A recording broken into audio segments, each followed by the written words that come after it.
Now, when it comes to screening tenants, that's something that lots of people are worrisome about. They don't want to have to wake up in the middle of the night fixing anything or getting a phone call. I'm assuming the two of you being in law enforcement before have this knack to really screen the right tenants, get that feel, that gut feel as to which ones are good, which ones are lying, which ones are reliable. Yes, they may have some difficulty in the past, but we can trust this one. What is that special skill set? How do you do that? What do you look for?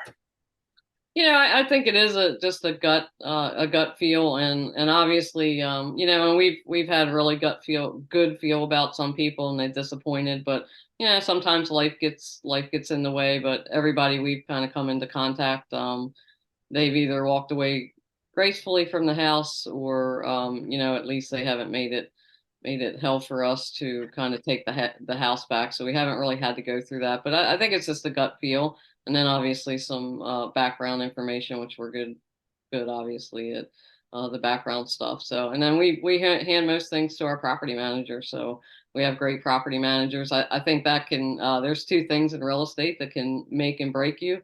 One is a property manager, and one is your contractor. So if you kind of keep those good people around you, I think real estate tends to go well. And the better we've gotten at those two things, the better things have went. Mhm. Do you have your little tips and tricks for yourself? Actually, we've created a form that we send to our potential homeowners or the renters Mhm. that kind of asks certain questions to kind of see, what they think of different things, or kind of, have their thought process.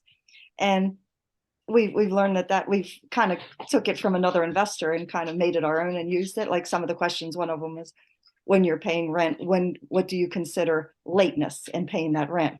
And if they say, oh, 5 days after the due date, because they're used to that grace period, you don't want somebody, you want somebody to say the day it's due or the day after it's due, it's late.